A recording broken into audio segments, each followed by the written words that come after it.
na ating ibinase sa libro na isinulat at inilathala ni Pastor Noel Espinosa. Tayo po ay nasa lesson 24, yung sins in the workplace o yung mga kasalanan sa pagtatrabaho. Although, hindi nangangahulugan po na ang mga kasalanan na ito ay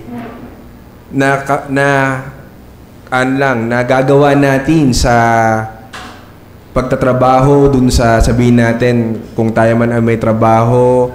Ngunit ito ay nagagawa natin hindi lamang dun sa lugar na pinagtrabaho natin o sa kung anong bokasyon natin, kundi kahit sa simpleng sa ating pamamahay. Kasi po lahat tayo, whether alam natin na lahat tayo ay may trabaho. No, ang yung pagtatrabaho po hindi nangangahulugan na ito lang ay pagkita ng salapi o paghahanap buhay. Yung pagtatrabaho po ay in a deeper sense, tulad nga ng sinabi ng Panginoon dun sa Genesis, nung ikinuman niya na i-cultivate ni Adam and Eve yung garden. So nangangahulugan na sila ay may responsibility, na ito ay pangalagaan, ito ay ayusin, ito ay i-maintain. So, yun itself is work, no? So, yun po yung ating titingnan. At yung ating pong spiritual basis ay ito pa rin sa Psalms 104 verse 23 to 24. So, sabi dito, man goes out to his work and to his labor until evening. How countless are your works, Lord! In wisdom you have made them all. The earth is full of your creatures. So dito makita natin yung rhythm ng buhay ng isang tao, na ang isang tao ay siya ay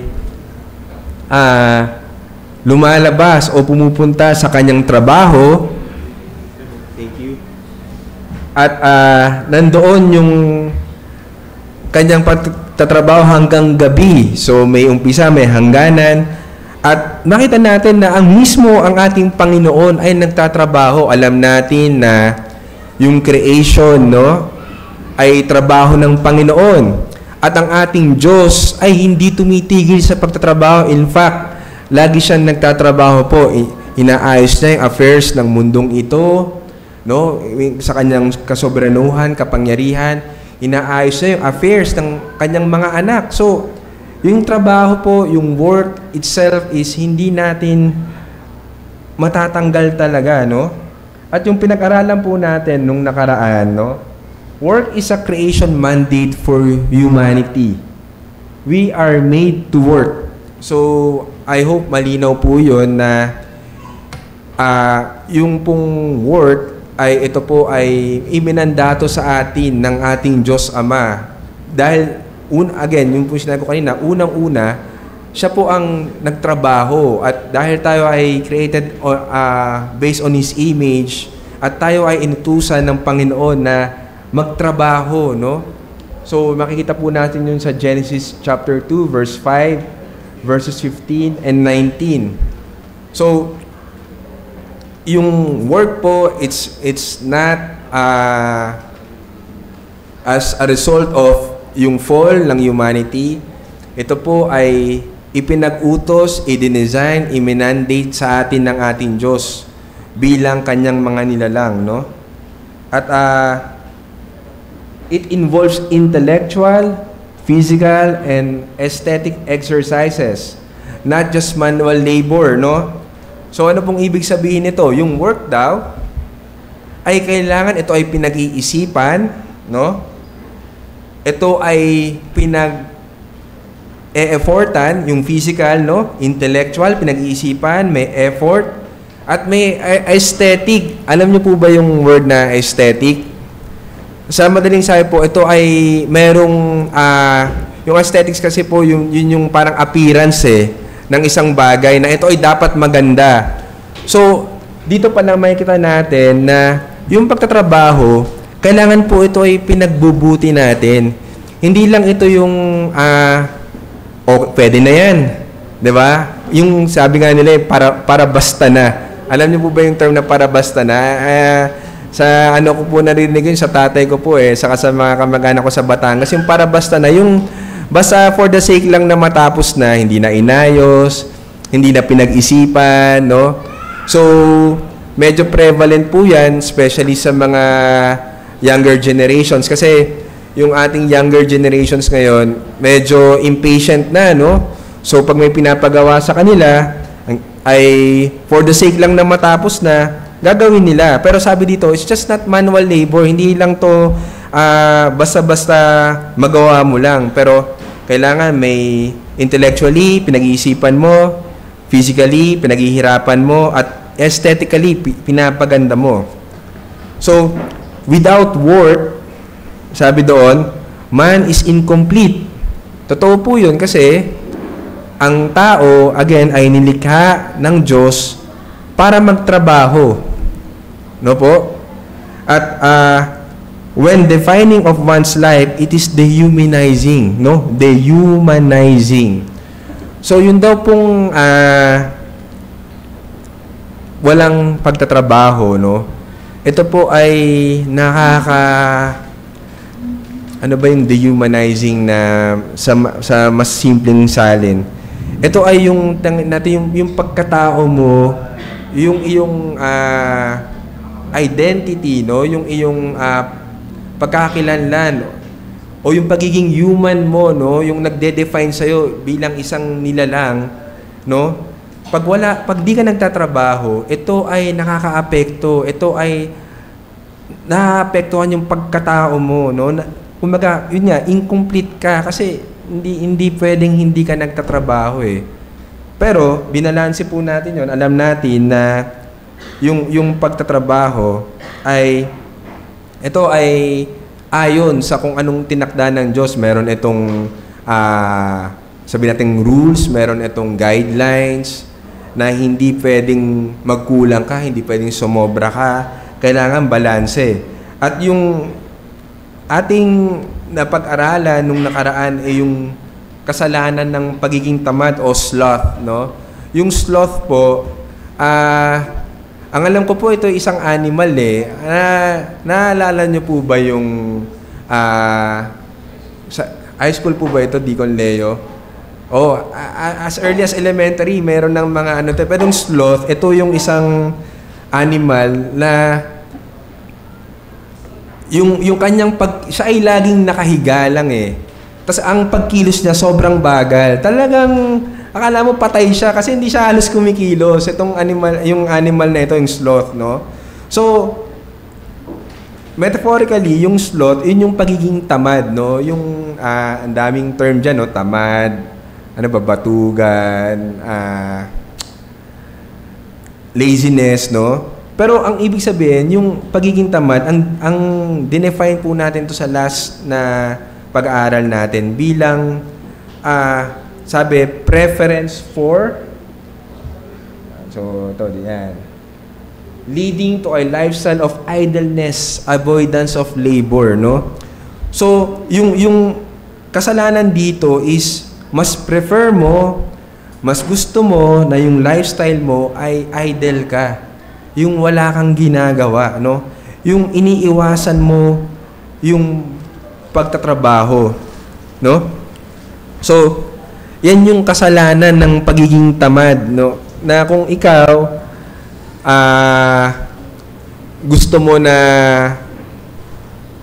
lagi ka lang nakahiga, lagi ka lang nagpapahinga, ayaw mong magsumikap, ayaw mong maging responsable, ayaw mo ng kahit anong labor,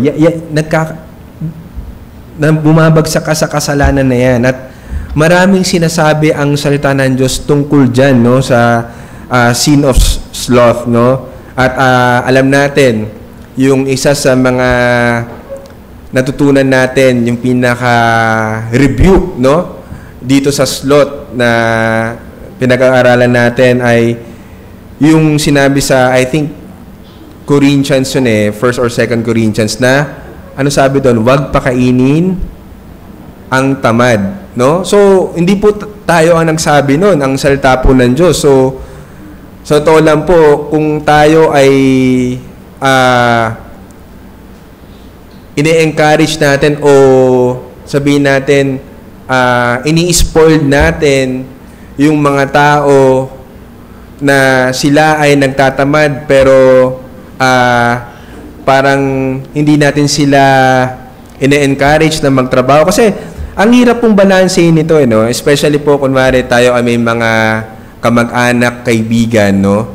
Na tumutulong sa atin, nanghihingi ng tulong sa atin. Especially kunwari basic needs yung pinanghihingi ng tulong, no?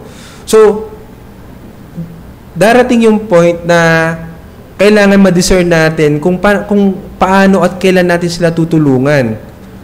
So, dapat po malaman natin yung principle na kung nakikita natin na sila ay talagang nagkakasala in the sense na ayaw talaga nila magtrabaho, parang inaasa na nila yung kanilang sarili sa iba, pero sila naman ay capable magtrabaho, no? Pero let's be very careful kasi maraming iba't ibang sitwasyon. Merong wala siyang trabaho pero naghahanap siya. It just so happen na hindi siya makahanap ng trabaho, o meron siyang trabaho pero sabihin natin for some reason nagkulang, no? So by all means tumulong po tayo doon. Pero kung makita natin yung isang tao ay sabi dito preference niya, mas preferred niya, ayaw niya magtrabaho, aasa na lang siya sa iba, ang sabi po ng salita ng Diyos, wag nating i-condone yun at wag natin, kailangan i-rebuke natin sila dahil wag pakainin ng tamad, no?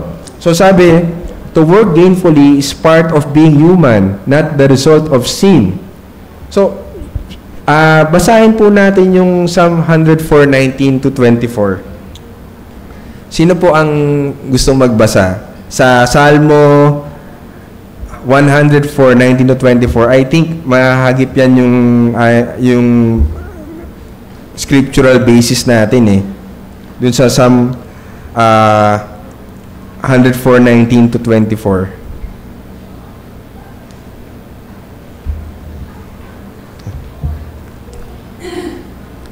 Sino po ang maaaring magbasa?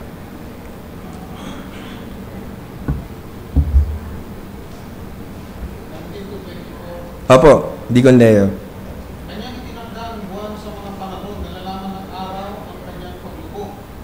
Iyong ginagawang katiliman at magiging gabi na iginagalaw ng lahat ng hayop sa gubat. Umuunga ng mga leon sa pagsunod sa mahuhuling nila ang hinahanap sa Diyos ang kanilang pagkain. Ang araw ay sumisikat, sila ay nagsisigalis at nananahihiga sa kanilang mga yungin. Lumalabas ang tao sa kanyang gawain at sa kanyang gawa hanggang sa kinahapunan. O Panginoon, pagkasari-sari ng iyong mga gawa. Sa karunungan ay ginawa mo silang lahat. Ang lupa ay puno ng iyong kayamanan. So, makikita po natin dito yung ginagawa ng Diyos, no? Yung sinabi po natin sa sangkatauhan. Siya po ay gumagawa, no? Hindi po siya gumagawa ang ating Diyos ng walang objective o walang direksyon. So, ang sinasabi po dito, lahat ng ginagawa ng ating Diyos, ito ay para sa kabutihan, sa pag-cultivate, sa pag-manage ng kanyang lahat ng nilalang. So, dito makita natin yung kanyang paggawa o tayo sa atin, pag tayo gumagawa, ito po ay dapat gainful, no? Again, hindi po tayo gumagawa para sa walang katuturan, kundi yung working gainfully, ito po ay parte ng ating pagkatao.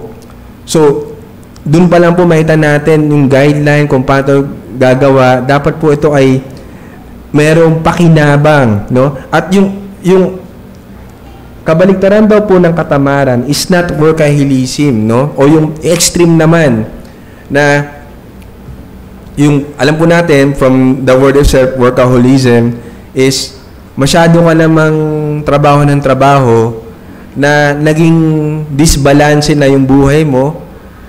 Yung trabaho ang naging number one priority mo.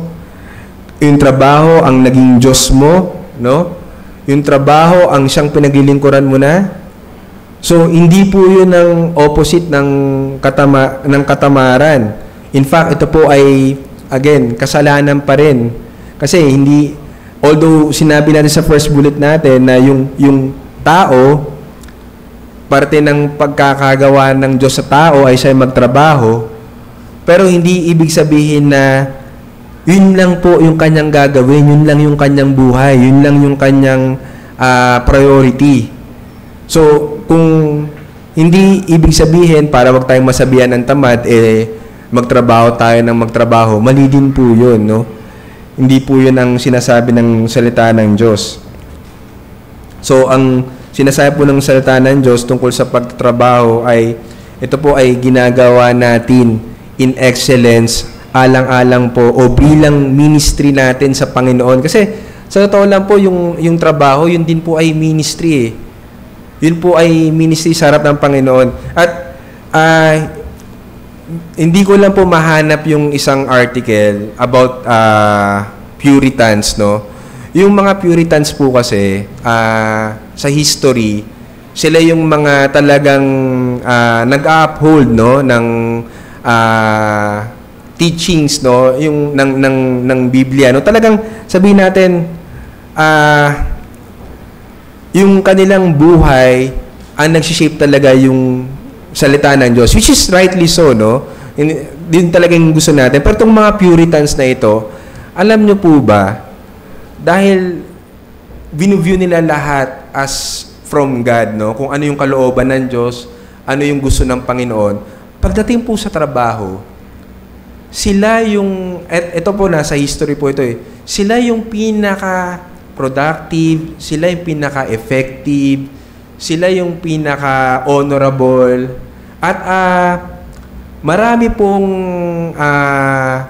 especially sa US, maraming mga known figures at yung mga nag-start ng mga school.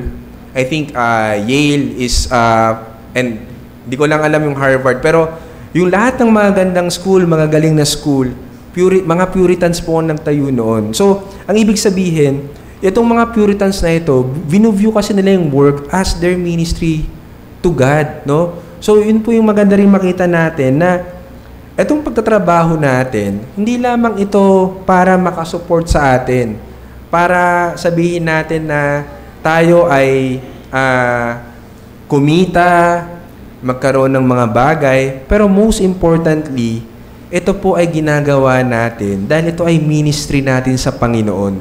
So, very important po na makita natin yung talagang totoong rason ba't po ba tayo nagtatrabaho. Kasi yun po yung mamaya pag matadaanan natin yung isang topic, no, yung miserly o yung pagiging miser. Mamaya po ano ko lang i-preview ko lang kasi maganda pong pagtuunan natin ng pansin kasi related dun sa tithing Yung miser na mamaya po i-discuss natin, ang ibig sabihin nun, yung pagiging kuripot, pero yung pagiging kuripot niya hindi dahil wala siyang pera. Kaya siya naging kuripot kasi ayaw niyang mabawasan yung pera niya, no? So yun po yung mamaya pag-uusapan natin. Pero ang point po is dapat makita natin na yung pagtatrabaho, ito po ay ministry natin sa harap ng Panginoon. Ito po ay ginagawa natin para sa Panginoon, para sa kanyang kingdom, no? Napaka-importante po no kasi kung di po natin malalaman yon, kung di natin makikita na yung kaya pala tayo binibigyan ng Diyos ng kakayanan, ng resources, ng provision para makapagtrabaho, hindi lang para sa atin, kundi most importantly, para po sa kanyang kaluwalhatian, para sa kanyang kingdom, no? So, yung ating pong sa pagpapatuloy, yung pag-aaralan po natin ngayon, yung sin naman ng cheating, no? O yung pandaraya. So, last week, yung sin ng katamaran. Ngayon naman, yung kasalanan ng pandaraya o cheating. So, yung definition po ng cheating, alam natin, yung pandaraya, is ang keyword po doon ay yung dishonest, no? Yung hindi pagiging tapat na paggamit ng mga bagay, no? Ito man ay sa iyong pagtatrabaho o sa iyong bokasyon na in order to obtain undeserved gains, no? So, basahin po natin yung Proverbs 11:1.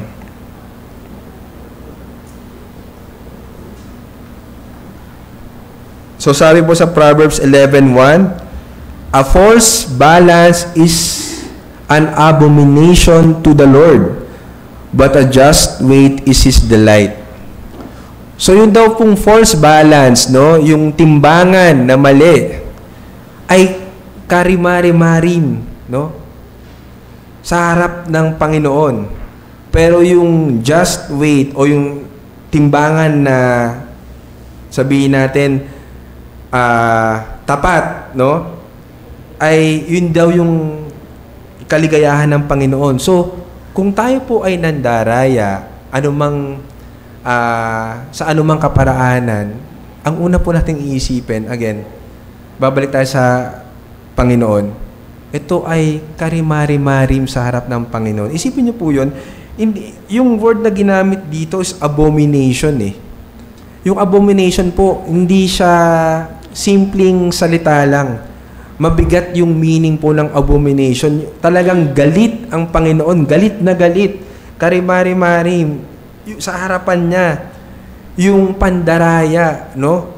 So, matakot po tayo doon. Dahil sigurado ang Diyos ay galit na galit. Pero yung kabaliktaran, kung tayo po hindi nandaraya, kung tayo po ay may integridad, may integrity tayo sa lahat ng ating ginagawa, yun ay nagbibigay ng delight sa ating Panginoon. So dito pa lang makikita na natin, no, by quick application po, na kung gusto natin matuwa sa atin ng Panginoon, kung gusto natin mabigyan ng kaluguran ng Panginoon, gusto natin siyang bigyan ng delight bilang siya ay ating master at tayo servant, kailangan nandun po yung integridad natin. Nandun yung pagiging tapat natin sa ating pagtatrabaho at hindi po tayo nandaraya, no?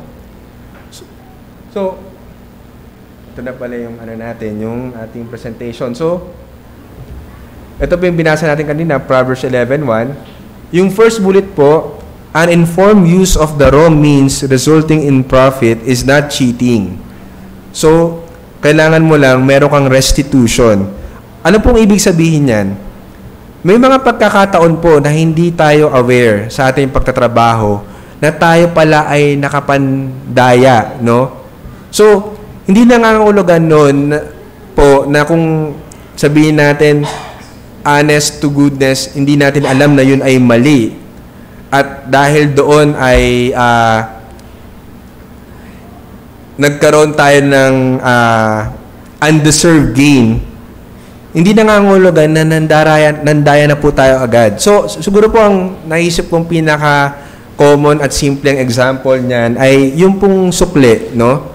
So, minsan po, sinuklian tayo, pag uwi natin ng bahay, nakita natin, sumobra pala yung sukli. Sumobra ng 100 or 500. So, hindi po ibig sabihin no, nandaya na tayo kasi hindi naman po natin alam. Pero, nandun dapat yung restitution. Ano po yung restitution? So, kailangan i-correct mo yun. Kailangan ibalik mo yung sobrang sukli o anumang undeserved gains mo. Kailangan may restitution ka, ibalik mo yon, itama mo yung pagkakamali na yon upang ang Diyos ay malugod sa'yo.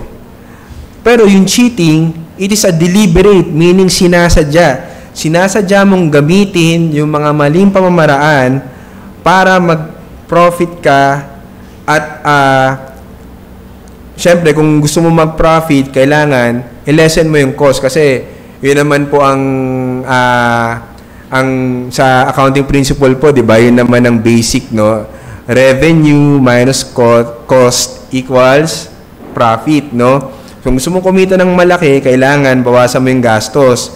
At para mabawasan mo yung gastos, minsan ikaw ay nandaraya o yung mga tao kalimitan sila ay nandaraya, no? So yun po yung sin of cheating.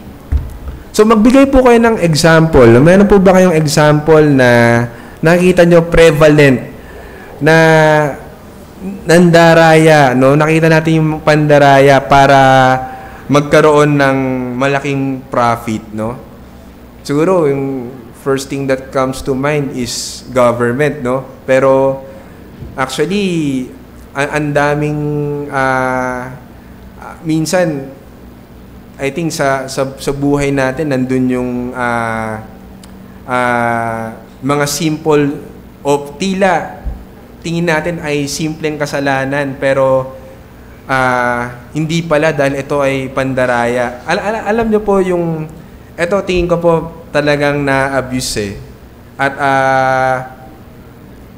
patawarin po tayo ng Diyos kung tayo ay sumabit din dito. Alam niyo po yung ito simpleng cheating pero on the surface mo ang hindi. Senior citizen discount po, no? May mga tao na sabihin natin hinihiram nila yung senior citizen card ng magulang nila o ng lolo nila. Tapos ginagamit nila para maka-discount, no?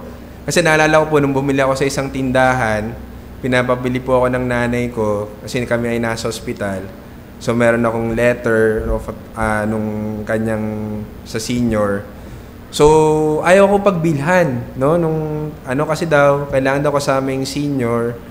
At tinanong ko sa kanila, naku ma'am, paano ko namang isasama yung senior namin nagbabantay sa ospital? Kasi sir, marami na kasaming gumagawa ng ganyan na makita namin gagamit ng senior. Ito nga medyo yung mga gumagawa parang naisip ko sorry for the term po, parang medyo makapal talaga yung mukha kasi ang ginagawa daw, so papakita yung senior, may letter, so na-convince nila yung cashier. Pero pagkuha nila ng order, kakainin din na mismo dun sa store. So sabi ko, grabe naman, ganun ka prevalent. Pero iniisip nung iba na parang justified lang yun kasi kesyo malaki naman kinikita nyo, marami nang bibili sa inyo. Pero ang simple po, di ba? Tila okay, pero may cheating. O kaya minsan parang basta minsan isasabay, no, sa senior, no. So napakahirap po, pero tandaan po natin na ang Diyos, alam niya yung puso natin. So, kahit nakaligtas man tayo, no? Nakaligtas man tayo sa bagay na yun, pero sa Panginoon, mananagot po tayo. Simple lang po yung senior citizen. Kaya, minsan di natin masisisi yung mga ibang stores na ang higpit ng policy nila. Although, there are other establishments na medyo unreasonable naman yung policy. Like for example, parking. Yung one time, sa mall kami, so pinakita ko na yung parking kasama yung senior card. Ayaw. Kailangan po kasama yung senior. Sabi ko po, pagka sinama ko po yung senior, paglalakarin ko pa po sa parking lot ng napakahaba.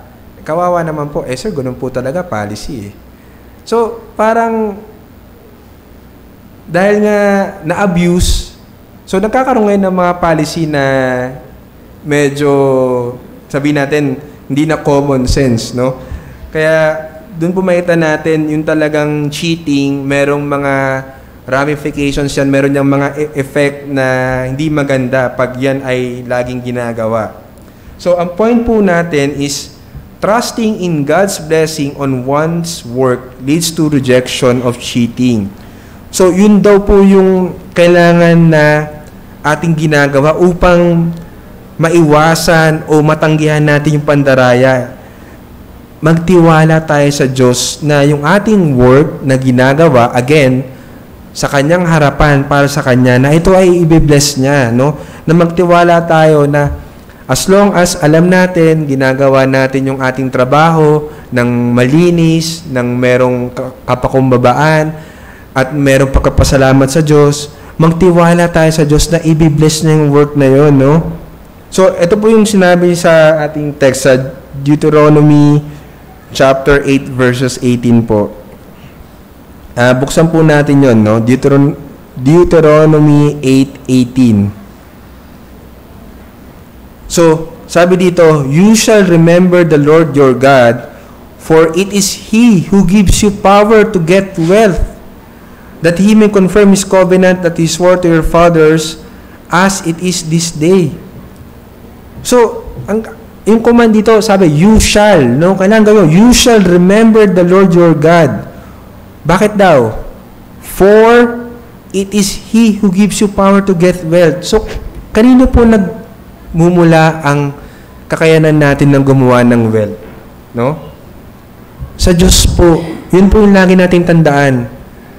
Kaya, again, dito po natin makita na pag ang Diyos talaga ang naging sentro ng ating buhay, at sa ating topic na ito sa pagtatrabaho, talagang lahat po talaga babalik sa Kanya. Kasi isipin niyo po, yung nagbibigay ng magandang kita, ng magandang trabaho, ng kakayanan para gawin yung trabaho na yun, ng oportunidad para makakuha ng trabaho na yun, walang iba po kundi ang Diyos. So, ang sinasabi dito na sa Diyos nagmumula po ang lahat. Kaya, pag tayo po ay nag-cheat, anong ibig sabihin po nun pag tayo ay nag-cheat? Base po sa binasa natin, again, ulitin ko po sa Deuteronomy 8:18. You shall remember the Lord your God, for it is He who gives you power to get wealth. So, ano po yung, kung tayo po ay nandaraya, ano po yung opposite nun, no? Ano po yung nagiging epekto nun? O ano yung, sabihin natin, ano yung attitude na ine-exhibit natin towards God pag po tayo nandaraya? Sige po, Sister Jem. Hindi po tayo nagtitiwala sa kabutihan ng Panginoon. Ayun, exactly. Kasi kabaliktaran po ng trusting is distrust. So, isipin niyo po yun, basically, pagka tayo nandaraya, hindi lang tayo ay nagsisinungaling, no? Ang daming kasalanan, tayo nagsisinungaling. Tapos at the same time, dinedefraud natin yung kung sino man yung dinaya natin, no? So nakasala rin tayo sa tao na yun. Pero ang dami, ito sinasabi dito, hindi tayo nagtitiwala sa Diyos. Parang sinasabi natin, God, kailangan kong gawin to eh. Kasi hindi ka nag-step up, di ba? Parang sinasabi mo sa Diyos, sa dakila, banal, makapangyarihan Diyos na, Lord, hindi enough yung ginagawa mo, kaya kailangan kong mag-resort sa cheating. Di ba? Inaakusan mo ang Diyos na hindi ka niya inaaruga, pinapabayaan ka niya, na hindi siya nagiging mabuting ama sa'yo.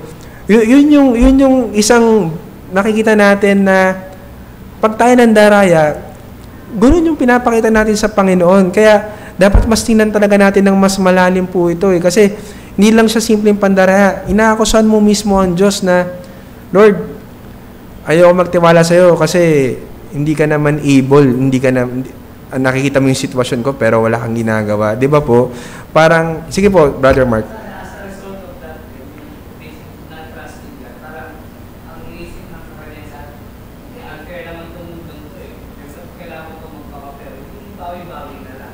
Opo, yun. Madadaanan din po natin yan. Magandang segue yan, Brother Mark, sa next topic, sa next na slide natin. Pero totoo yun na grabe yung pagkamakasalanan ng tao, umahanap pa siya ng way para ma-justify yung kanyang cheating, no? So, kasi everybody does it, no? Kaya, alam niyo po, sa government pa lang eh. Pero, hindi po natin inaakusan lahat kasi hindi naman po lahat sa government ay corrupt. Pero, yun po yung, may nakakwentuhan kami nung tatay ko nung buhay pa siya, talagang sinasabi niya na ang mindset daw ng iba sa government, dahil sa sobrang laki ng pondo, no? Ang daming sobra, parang, ano ba naman yung kumuha ka ng out of 500 million, iuwi mo yung, kumbaga, kitain mo yung 50,000. Napakaliit, di ba? No? 100 million, 50,000, ano yun? 0.5% or yan, ano. So, nadya-justify, no, yung pag-cheat. Pero, hindi po yun ang sinasabi ng salita ng Diyos eh. Especially sa ating mga believers na alam natin na lahat ng meron tayo ay galing sa Panginoon at tayo ay steward lamang. So again, yan po yung tandaan po natin yung mga terms, no? Tayo ay katiwala lamang at lahat ay nanggaling sa Diyos kasi yan din po yung gagamitin natin basis later on. So yun po, wag tayong mandaya at magtiwala tayo na ang Diyos ay hindi tayo pagkukulangan, i-bless niya yung ating work. Dahil siya din naman po ang nagbibigay ng lahat para sa atin. So, ito po next. Yan, saktong-sakto, Brother Mark, no? May clarification tayo. We must reject the position that in an unfair society, cheating is necessary, no? There is indeed unfairness in many areas and on many levels of society. The Christian rule is, prefer to be cheated by others than to cheat others. Ang ganda po nun, no? Na, yung clarification natin na sinasabi, kailangan, hindi porket nandaraya o maraming pandaraya sa ating lipunan, kinakailangan na mandaya din tayo, na hindi tayo dapat magpalamang, no? Yun po yun kasi makita talaga natin yan na kunwari, sa isang grupo, sa isang grupo, nakita mo yung mga, siguro pinakamagandang example po na naalala ko, nung kami ay college, no? So, meron po kami exam, at ang exam namin nun ay mechanics. So, medyo mahirap po itong subject na ito. Ito yung nagko-compute kayo ng mga stress, no, sa mga beams. So, long story short, the exam na, finals exam. For some reason, siguro, it's either yung professor alam niyang mahirap o maybe wala siyang pakialam. Ang ginawa niya, siya yung proctor namin, ang ginawa niya, lumabas siya. So, nung lumabas siya, yun na, kopyahan na talaga. Talagang kitang-kita mo kasi yung isa, pinapasa yung papel. Tapos, grabe yung kasalanan ng tao po no? Kasi ako na-realize ko lang kaming mga nangongopya, nagagalit kami doon sa mga hindi nagpapakopya. Alam niyo po yun? Alam niyo po, grabe, ang ino-ostracize pa natin o yung kinakainisan pa natin yung mga taong may integridad Ay, ayoko maging kaibigan, hindi nagpapakopya sa exam yan Masyadong yan, walang pakisama, no? Pero nung time na yan, iniisip mo, ikaw yung nasa tama na hindi, magtulungan tayo, no? Na-justify mo pa yung pangungopya mo na hindi, magtulungan tayo para makapasa tayo lahat, di ba? Tignan mo yung prof natin, iniwan na tayo, no? Pero pag looking back, pag tinitingnan natin ngayon, hindi na nangangulugan na porket nandaraya sila at tila binibigyan tayo ng oportunidad o venue para mandaya, gagawin na natin. Kasi talagang tuwan-tuwa kami nun. Umalis yung prof ang hirap ng exam, talagang kopyahan. Pero yung isa nga doon na kaibigan namin, nakita ko tinatanong ng kaibigan, sabi, ginaganon pa niya. Ka nga. Pero tutusin, yun po talaga yung dapat na ginagawa natin bilang Kristiyano na hindi tayo umaayon sa mga ganong klase, no? Na kahit simple. Pero nakita natin, yung simpleng bagay na yun, it can actually mold, no? Yung mga isip ng mga tao. Na, alam niyo po, again, ang dami talagang effect nitong cheating Kasi, kung di po natin susugpuin ito, kahit sa ating mga anak, no? At magkaroon sila ng idea na okay lang pala mag-cheat, naku po, grabe ang epekto sa atin, sa ating society. Alam niyo po na naalala ko, yung pong sa sobrang rampant ng cheating, yung pong, ano ba to? Isa naming kaibigan, di magtatanong, anong gusto mong course sa college? O kaya anong gusto mong trabaho? Ano bang sabot niya? Sabi niya, gusto ko nang makatrabaho sa customs. Sa ano niyo po magulat ako kung anong rason niya? Kaya niya gusto mag-customs kasi malaki daw ang kita doon dahil sa dayaan. Isipin niyo po yun. Diba? Nakakalungkot po na yung gusto niya maging trabaho, gusto niya sa customs para makapandaya siya, para malaking kita niya. At proud pa siya na sinasabi niya yon kasi para sa kanya, ginagawa naman niya ng lahat So, okay lang din na gawin ko.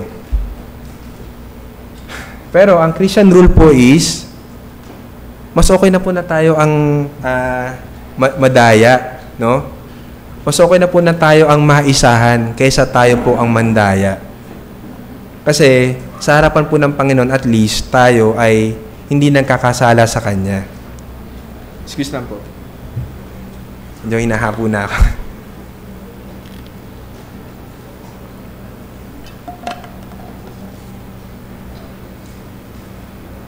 So beware. Ito po, babala. Christians may resort to legal remedies with unbelievers, but not with Christians, no? So again, ano po yung babala dito? Christians may resort to legal remedies with unbelievers, but not with Christians. Paul himself uses legal rights in order to obtain a more fair process. But the church is expected to settle differences among Christians, no? So, ang sinasabi po dito, yun nga po kasi kanina, ang last bullet natin is, mas okay na tayo yung dayain kaysa tayo yung mandaya. However, kung dumating sa point na tayo ay dinaya, ang sinasabi lang dito, meron tayong mga legal remedies or legal avenues, no? Pwede nating i-demanda yung nandaya sa atin. Pero kung unbeliever yun. Pero kung yun ay yung with your fellow Christians, wag naman po sana, no? Hindi po dapat tayo magdemandahan. Kaya alam niyo po, sa totoo lang, nakakalungkot, no? Pagka kung sino man sa atin, no? Ay dito sa kalagitnaan natin bilang mga magkakapatid sa pananampalataya, kung meron nagtitreten sa atin ng demandahan, yun po talaga yung nakakalungkot. Kasi as believers, no, we must settle yung differences among us, no, sa loob ng ating church, no. So, kung merong threat ng demandahan ay between Christians, nakakalungkot po yun. Hindi po yun ang sinasabi ng salita ng Diyos na ating ginagawa. Kasi ang sabi nga po, tayo hahatulan natin yung mga angels tapos tayo sa sarili natin, hindi natin kayang isettle, no? So, wag po sanang ganun. Pero, between unbelievers, kasi dahil sila, hindi naman ibig sabihin, may double standard ka. Pag unbeliever, idedemanda ko yan. Diba? Hindi po ganoon. Sa tingin niyo po, bakit pag unbeliever, kailangan natin ng legal remedies? Any idea po, bakit kung pag believers, between believers, hindi mo kailangan sabihin natin kayo magdemandahan. Pero between believer and unbeliever, pwede mo siyang idemanda. Bakit po kaya? Ibig sabihin ba nun may favoritism ka? Sa tingin niyo po, bakit po? Sige po, Tita Jem. Kasi hindi na tayo mag-submit sa mga Christian principles. Opo, yun po. Actually, malapit po doon, no? Kasi po, tayo bilang mga mananampalataya, alam po natin na yung final authority natin is with the Word of God. So, kung parehas kayong Christians, no, yung Word of God po is comprehensive. In fact, it's complete, no, para isettle yung dispute nyo. Pero dahil yung unbeliever, hindi naman kayo common Hindi kayo common na ang scripture ang basis nyo. So, anong next common ang basis yung dalawa? None other than the law, no, yung saligang batas natin.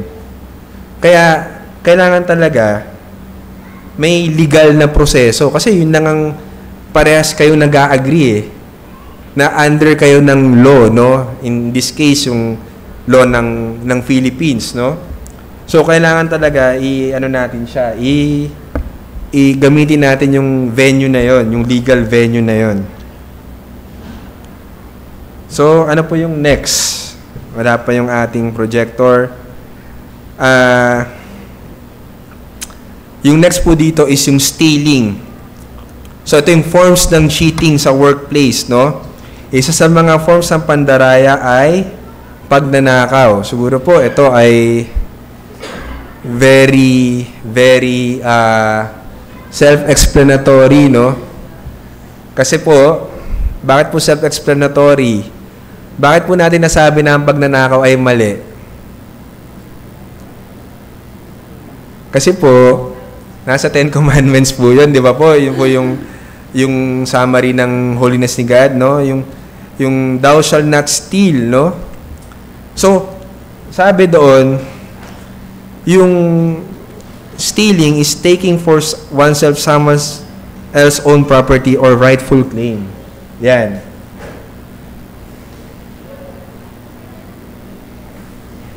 So yung pera, the temptation is strong to the vulnerable with free access. Titus 2:9. Pwede po pa kayo baso yung Titus 2:9?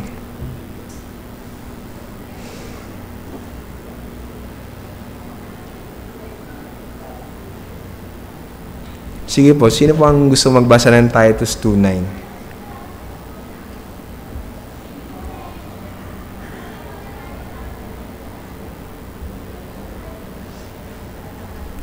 Each slaves to be subject to their masters with everything, to try to please them, and not to talk back to them, and not to steal from them, but to show that they can be fully trusted, so that in every way they will make the teaching about God, our Savior, attractive.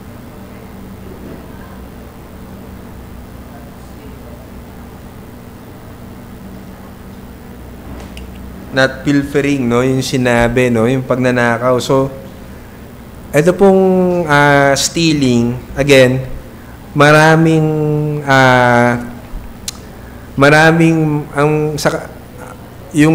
palusot ang mga tao dito. Alam niyo po kami, naalala namin,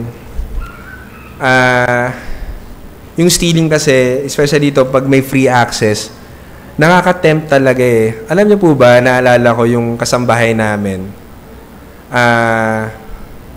Nahuli namin siya na nagnanakaw.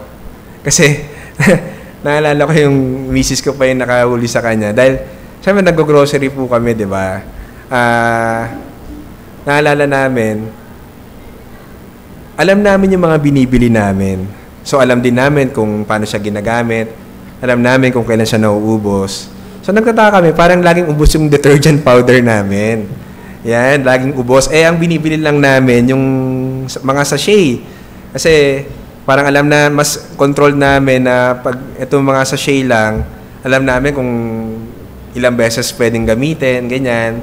Sa kung gaano kadami. So, bilang namin kung paano tatagal. So, long story short, nakita namin, grabe, siksik na siksik sa bag, ganyan. Takpan ng mga maraming gamit, ganyan. Siyempre, kinausap namin siya. Alam niyo po, ang sinabi lang niya is, madami naman kayo eh. Alam niyo po yung ganong attitude, no, na parang gina-justify nila yung stealing kasi, alam mo, madami naman eh. Ang dami niyo namang, kumbaga, ano ba naman kumuha lang ako ng isa eh, ang dami mo namang binili. Kaya lagi namin sinasabi sa kasambahay namin, especially pag bago, magsabi ka lang. Hindi ka naman pagdadamutan, basta magsabi ka. So, eto, yung isa yan sa mga temptation po, no, yung pag meron kang free access at nakita mo na madami naman, yan, nagnanakaw ka. So, again, isa sa mga ninanakaw, obviously, pera. Pangalawa, yung time. Yan. Moonlighting ka. Alam niyo po yung moonlighting?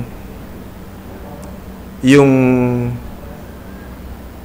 may trabaho ka, nasa office ka, pero ang ginagawa mo is another work. So, dalawa trabaho mo, pinagsasabay mo. Kunwari ako, nagtatrabaho po ako sa corporate, no? So, in-expect nila ako nagtatrabaho between 9 to 6.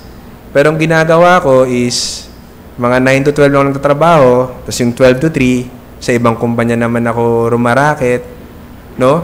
So, ganun po yun.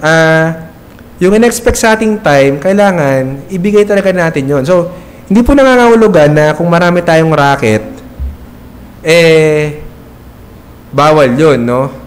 Kung contract worker ka, at may agreement kayo ng contract mo na 3 hours ka na magtatrabaho sa kanila, okay lang yun. Tapos yung next, sa other contract naman. Pero ang point is, kung ano yung oras na kailangan mong spend sa trabaho mo, yung nakaalat sa kumpanya mo, kailangan ay wag mong sayangin yun. Wag mong i-google yun sa iba. Kailangan talaga yun, naka-dedicate, no? Kasi very din po ito, very prevalent din po ito especially sa mga naka-work from home ngayon, no? Yung naalala ko yung isang kaopisina ko, nag-flex pa sa social media habang nagtatrabaho siya, ay nasa car wash siya, ganyan, no? So, mahirap naman i-judge kasi baka nagtatrabaho nga siya habang nasa car wash, pero parang sometimes it sends a different message na na-abuse mo na yung flexibility mo, no? At meron din akong isang kaopisina, no? Biniru pa nga ng boss namin kasi pag nasa work yon, dahil konti lang yung tinatrabaho namin, may mga times kasi na hindi peak kumbaga sabihin natin low season. Maririnig mo yun, tawag ng tawag kung sino-sino kinakausap. Minsan biniro ng boss namin, yang sideline lang niya tong 3M Ang trabaho talaga niyan sa iba So, alam niyo po yun, no? Parang yung mga tao ngayon, masyado na silang kampante, no? Sa pandaraya na hindi na nila nakikitang mali yun. And in fact, ginajustify pa na, boss, wala naman talaga tayo masyadong ginagawa dito kaya gusto ko sulitin yung oras ko, gagawa ko ng iba. So, tingin niyo po, totoo po ba yun? Totoo po ba yun na parang para maging, sabihin natin, magkaroon ka ng effective time management o para masulit mo yung oras, kung walang masyadong trabaho sa pinapasukan mo, gagawa ka ng iba na hindi para sa kabutihan nung pinagtatrabahuan mo? So, on the surface, again, parang okay.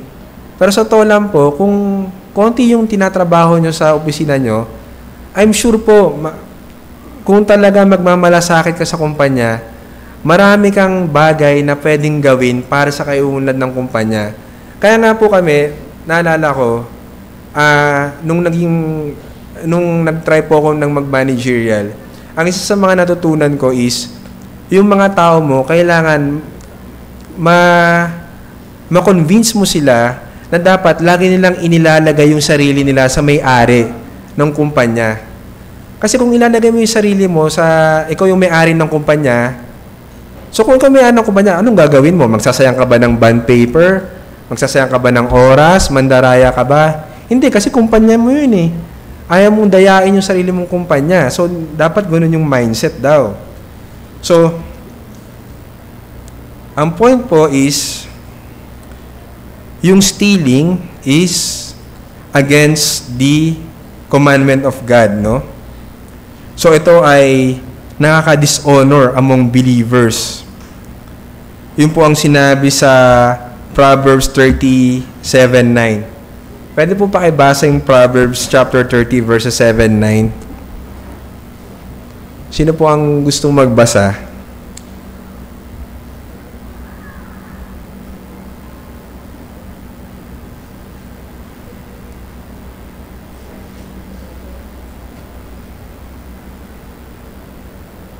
Nasaan na ba tayo?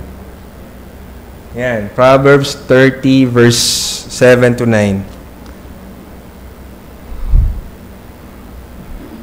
Ay, parang si Sister Lynn gustong basahin. Sige, pagbigyan kita. Basahin mo. Things I ask of you, deny them not to me before I die. Remove far from me falsehood and lying. Give me neither poverty nor riches. Feed me with the food that is needful for me. Lest I be full and deny you and say, who is the Lord? Or lest I be poor and steal and profane the name of my God. Napakaganda po ng panalangin niya, no? Na yun daw yung hiling niya na wag siyang magkasala at mag-provide lang ng Panginoon ng tama sa pangangailangan niya. So, sana po makita natin na itong mga sins in the workplace such as cheating and yung forms such as stealing, no? Ito ay minsan mahirap o nakatago pero nakukumit na pala natin. So, kailangan po mas maging discerning tayo at lagi nating isipin na ang Diyos ay nakamasid sa atin. So, ito po, ano pa? Swindling. Ano po yung Tagalog ng swindling?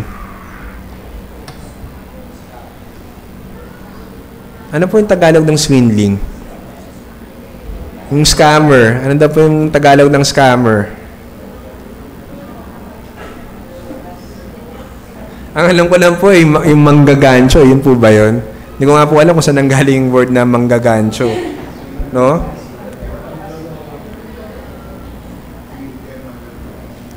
So, dito po, yan, swindling. So, very self-explanatory, use of fraud, pandaraya, para ma-swindle mo kung sino man yung tao na gusto mong swindle, no? So, ang lagi po natin tatandaan, mag-jump po ako dun sa point, one Christian purpose for earning is to help others, not to defraud, no? Again, baliktad po eh. Kaya tayo nagtatrabaho, kaya tayo gusto nating kumita, no? Parte nun, hindi lamang po para sa atin, kundi para makatulong din tayo sa iba. Yun po yung layunin ng Panginoon, kaya tinutulungan niya tayo na maghanap buhay para makatulong din po tayo sa iba, hindi po para sa atin lang. At pag nagsuswindle tayo, no?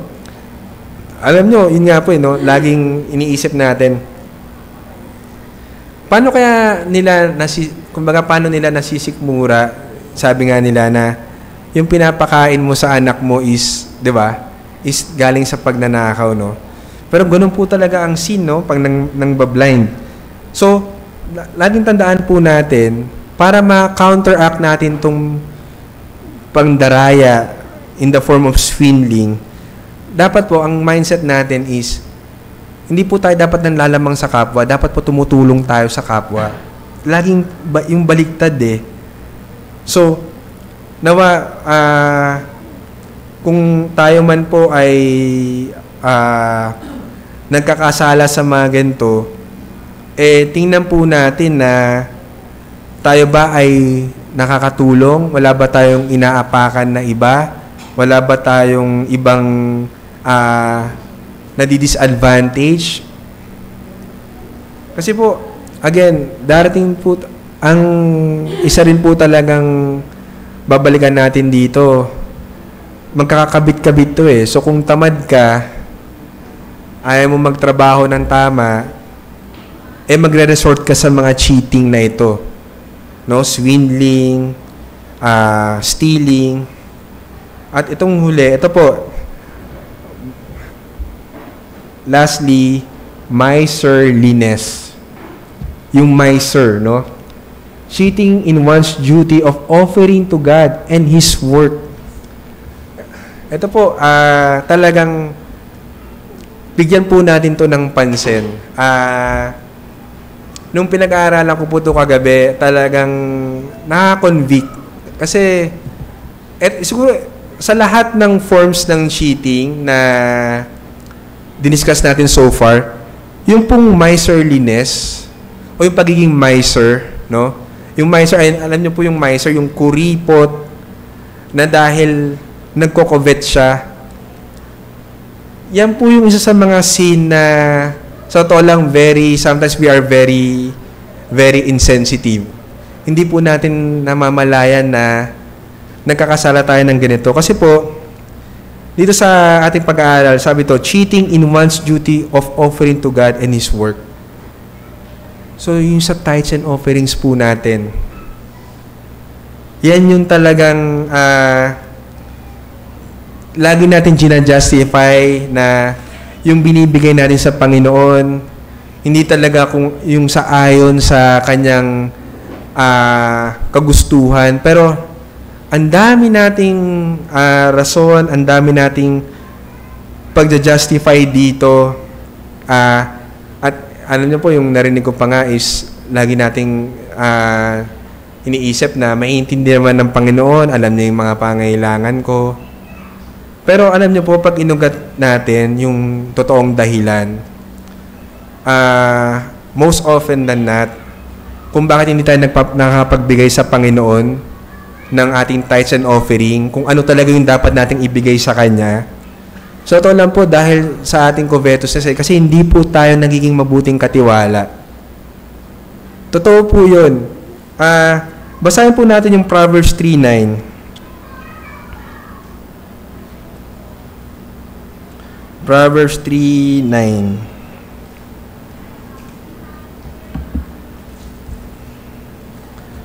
Sino po ang gusto magbasa ng Proverbs 3:9?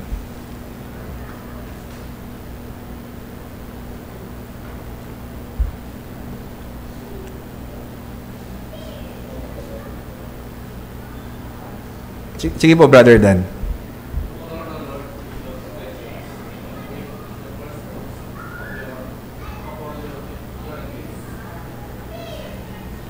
So sabi doon, honor the Lord, no? With your wealth and with the first fruits of all your produce. So dito tinuturo po talaga yung yung pagbibigay, no, sa ating Panginoon. So kung tayo po ay hindi nagbibigay para sa Panginoon, nagkakasala po tayo.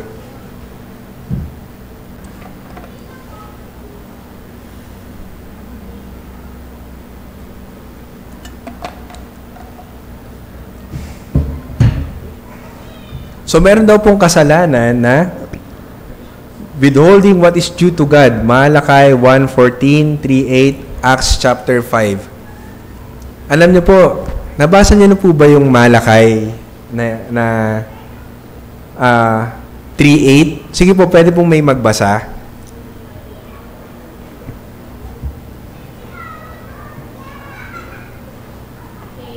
Will man rob God, yet you are robbing me, but you say, how have we robbed you? In your tithes and contributions. So yun po, grabe, ang bigat po ng akusasyon ng Panginoon natin dito eh.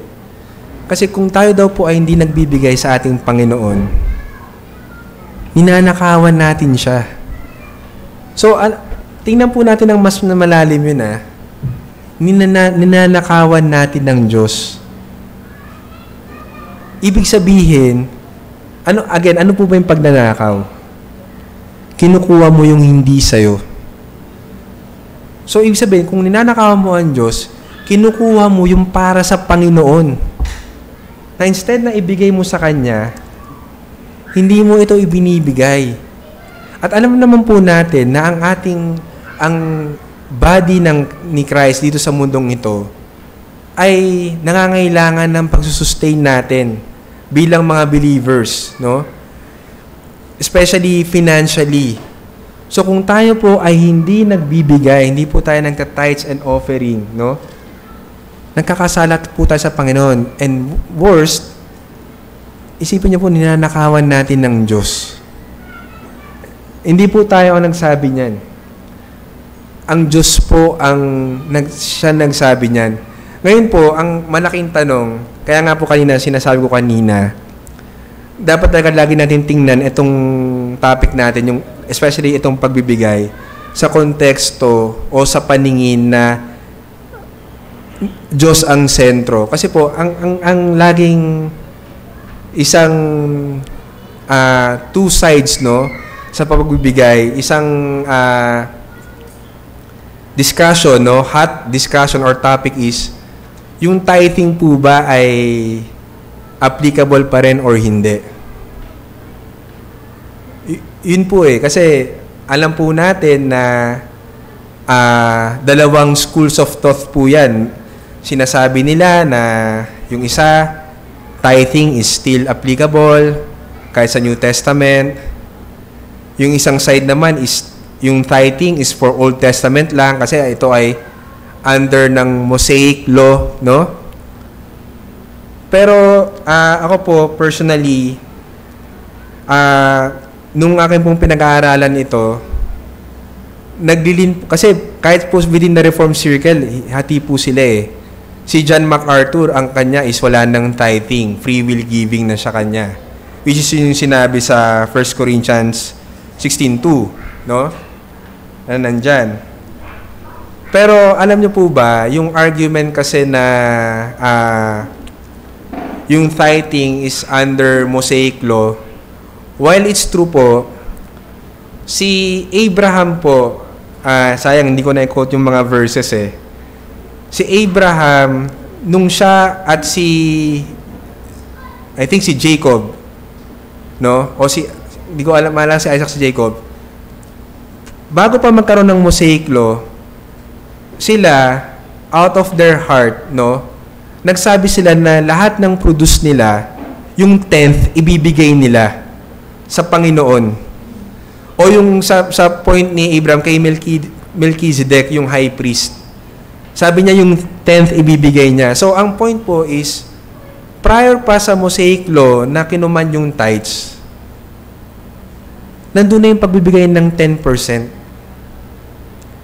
And, another argument po is, sa New Testament, although isang beses lang siya binanggit dun sa Matthew, hindi natin makikita sa New Testament na siya ay, sabihin natin, explicitly pinrohibit na sinabi natin hindi na nagtitake effect, no? So, while sinabi sa Romans na hindi na tayo po under law, hindi na tayo under Mosaic law, totoo yun. Pero yung tithing po, yung principle niya, ako po personally, I think nandun pa din. Kasi talagang, hindi siya directly nagko-contradict yung sa for God loves a cheerful giver eh. Kasi ang sinasabi doon na yung giving mo, kasi una, ang sabi doon, pag nag-give ka, dapat proportion sa kung magkano yung kinikita mo. So, dahil yung proportion na yon, walang sinabi dun sa verse na yun sa Corinthians, walang sinabi. Pero alam natin na para malaman mo yung proportion, saka lang makakita ng proportion, ano yung magiging basis mo ng proportion na yon. Di ba po? Ulitin ko po ang sinabi dun sa Corinthians, each one of you should give, no? Number one, according to what you purpose in your heart. And then second, out of proportion kung paano ka pinagpapala ng Panginoon. So, syempre, alam natin yung heart. Nasa Panginoon yun. So, alam natin na dapat yung heart natin is always open for giving. Na yung second, yung proportion, paano natin sasagutin yun? Yung proportion ng wealth natin, kumbaga kung sabihin natin, paano ba explain? Yung, paano natin, kung gaano ba kalaki, gaano ba kaliit, paano natin ilalagay yung proportion? Ang Bible, ang binigay niyang guideline talaga yung tithes eh. Kasi yun talaga, proportion talaga yung 10%. Kung kumita ka ng 100, 10 pesos, no?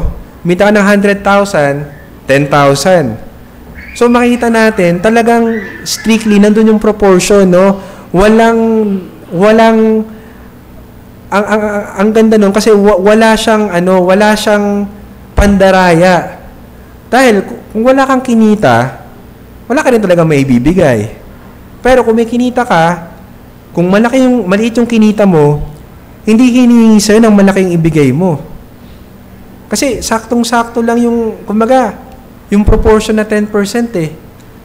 Malaki man kinita mo, malaki kinita mo. Nagbe-base siya doon. Hindi siya yung fix lang na parang, nako, ito lang kinita ko, pero kailangan kasi this amount yung ibigay ko eh. So, dahil binigay sa atin yung tithes, nakokontrol talaga natin o binibigyan tayo ng guideline ng salita ng Diyos kung ano yung dapat na ibinibigay natin, na ito ay very fair. Hindi siya, paano kung nag-utos ang Panginoon na binigyan na tayo ng exact figure na dapat ito binibigay mo 100,000 a month. Di ba po magiging unfair na yun kasi hindi naman lahat kumikita ng ganong kalaki para makapagbigay ng 100,000. So, ang point is, ang guideline talaga para malaman mo yung proportion is mag-base ka sa tithes. Yun yung pinakamagandang start, no? Na sa pagbibigay mo, kung meron ka mang gustong i-target, no, ay yung tithes, yung 10%. Ngayon, again, marami po tayong nagiging sitwasyon, no? Marami tayong minsan nagiging dahilan kaya hindi natin maibigay yung tithe sa ating Panginoon, 10%. Pero, yun nga po, yung sa akin pong pag-aaral at I think sa maraming testimony na rin na nakita natin, ang totoo po talaga nun, hindi dahil kapos po tayo. Ang totoo po talaga nun, hindi po tayo nagiging mabuting katiwala. Hindi po natin inuuna yung para sa Panginoon. Pangalawa, hindi tayo nagiging content. Kasi ang root cause po kasi is covetousness eh. At yung covetousness, kaya ka naging covetous kasi hindi ka nagiging content. Nandun yung love mo sa money, no? Hindi mo kayang i-let go eh. No? So, kaya marami talagang, kaya ang nangyayari sa ngayon, nahihinder ka na makapagbigay sa Panginoon kasi yung binibigay niya sa yung resources, hindi mo minamanage ng maayos. So, sa totoo lang po, yun talaga yung nagiging problema. Hindi dahil, Lord, konti lang po yung kinita ko ngayon kaya hindi po ako makapagbigay. Lord, marami po kasi akong gastusin eh. Pero sa totoo lang po, kung nakafocus tayo sa Panginoon, kung talagang nagtitiwala tayo sa Panginoon, magtatagni-tagni po yung lahat eh. Kasi kung ang pinaka-priority ng buhay natin is talagang luwalhati ng Panginoon sa lahat ng ating ginagawa, makita po natin na yung ating pagbibigay, ito ay isang pribileyo at pagsamba natin sa Panginoon. So nawa, ma-challenge po tayo doon na kung wala man po tayo sabihin natin sa sitwasyon pa yun na makapagbigay tayo ng ating tithes, yun po yung sikapin natin, no? Na maibigay po talaga natin sa Panginoon yung para sa Kanya. Kasi po, kailangan din po talaga yun para isupport yung iglesia ng Panginoon eh. At especially po, alam po natin na meron tayong building na ating kailangan ipagawa. So, yung pagbibigay po talaga, yun ay isang ating responsibility o obligation sa harap ng Panginoon. At alam ko po na ito ay isa sa mga kasalanan, isa sa mga struggle natin. Pero hindi nangangahulugan na porket sabihin natin nag-i-struggle tayo sa bagay na ito, okay ito. Hindi po, nagkakasala po tayo sa Panginoon kung di natin naibibigay yung para sa Kanya. So, sorry po, medyo nagpatagal tayo. Pero sa panghuli po, yung challenge po natin is do honest work in a legitimate vocation and depend on God's blessing. So, gawin daw po natin yung ating trabaho sa isang lehitimo, no, na bokasyon, no? Isabihin, ito man ay maliit, ito man ay malaki, importante, ito ay tama sa harap ng Diyos at magtiwala at dumepende lamang po tayo sa biyaya ng ating Diyos. Kasi po, hindi po tayo papabayaan ng ating Panginoon. Kaya nga po sabi sa, di ba po yung tinakil ng ating Panginoon Jesucristo mismo yung tungkol sa anxiety, na do not be anxious, no? Ang sabi nga doon, yung mga ibon na hindi nagtatrabaho, pinapakain niya. What more pa kaya po tayo na kanyang mga anak? So again, pag di po tayo nagtitiwala sa Panginoon, inaakusahan natin siya, sinasabihan natin siya na hindi niya tayo kayang alagaan, hindi niya tayo kayang isustain, kaya kailangan pa natin mag-resort sa mga ganitong kasalanan na, Lord, kulang kasi binigay mo, kaya hindi ako makakapag-tithe sa'yo ngayon eh.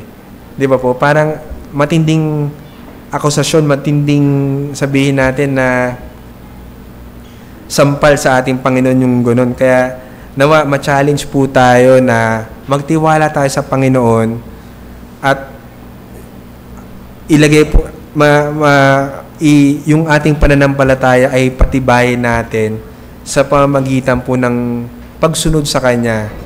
Kasi po, gusto kong emphasize yung sa giving na yung giving po, ang tinuturo po ng salita ng Diyos, hindi lamang ito yung giving na out of hindi lang sa cheerful heart, pero meron din pong component ito ng pagiging sacrificial, no? Na kailangan yung giving natin, not just out of our abundance, may sobra ka. Okay, makapagbigay na ako, may sobra ako Pero hindi po. Kailangan minsan magsakripisyo talaga tayo. Wag muna tayo kumain sa labas siguro, 'di ba? Kung nagiging doon tayo nag-i-indulge, no, na napapabayaan na natin yung pagbibigay natin kasi hindi tayo nakapag-budget, napasobra tayo sa mga kung ano-anong bagay, no? So, nawa magsilbing challenge po sa atin 'yon na ibigay natin yung para sa Panginoon at makakaasa po tayo. Hindi po tayo magbibigay para i-reward na rin tayo, Hindi po yun yung motivation. Pero, sinabi rin po ng salita ng Diyos na what you will sow, you will reap. Saka yung principle po, no, na kung binasa niyo yung Malakay, no, at yung sa Philippians, no, kung mabasahin natin, na our God shall supply all our needs, no? All our needs po. Ang Diyos po ang magsusupply noon. Kaya umasa lamang po tayo sa Kanya. So, yun lamang po. I think overtime na tayo. Tayo po ay manalangin na. Ama namin Diyos na banal, Ama, salamat po sa aming mga napag-aralan. Panginoon, alam po namin na marami po kaming pagkukulang sa inyo, Panginoon, especially sa aming pagbibigay, Panginoon, na hindi naman din po ito galing sa amin, kundi galing din po sa inyo. Na ito po ay inyong pag-aari, kaya nararapat lamang po na ito ay ibigay namin sa inyo. Patawad po, Panginoon, sa aming mga pagkukulang, Panginoon, kung kami man po ay nakapandaya o nakumit po namin ang mga kasalanan na ito. Patuloy niyo po kaming kahabagan at i-convict at makita po namin na lahat po ng meron kami, lahat ng kakayanan upang kami ay mag-earn ng hanap buhay namin ay galing din lamang sa inyo. Kaya, Lord, tulungan niyo po kami, Panginoon, na bantayan ang aming sarili at maging generous, Panginoon, maging cheerful sa lahat ng aming ginagawa, especially sa pagbibigay. At makita po namin na ang pinaka-importanting investment ay hindi po dito sa mundong ito, kundi sa inyong kaharian, Panginoon. Sabi nga po ninyo na dito po sa mundong ito, maraming mga magnanakaw, may mga nganga na pwedeng kainin yung mga material na kayamanan, pero po sa inyo, Panginoon, sa inyong kaharian ay nandun po yung everlasting na profit na meron kami, Panginoon. Kaya makita po namin na doon po kami mag-invest, Panginoon, na yung aming effort, yung aming resources ay ibigay namin para sa inyo dahil kayo rin naman po ang nagsusupply noon. At alam po namin na baliwala lahat ng kayamanan sa mundong ito kung kami naman ay mapunta sa impyerno at isa pa pong katotohanan ay kahit ano pong meron kami sa mundong ito ay aming iiwan, Panginoon, pag kami ay inyong kinuha na. Kaya, Lord, tulungan niyo po kami makita ang mga katotohanan na ito at nawa ay lumakad po kami ng may pananampalataya sa inyong harapan. Tulungan niyo po kami sa mga struggles namin, Father God. Kayo po ang siyang mag-ayos ng aming mga puso, Panginoon, at maiwasan po namin ang mga kasalanan na ito. At Lord, dalangin din po namin ang inyong blessing na pagkain sa amin. Kayo po ang siyang bless ito, Panginoon, at nawa maging kaluguran sa inyo ang aming gagawin na pagkain. Salamat po, Ama. Ito po ang aming dalangin sa Panginoon Jesus. Amen.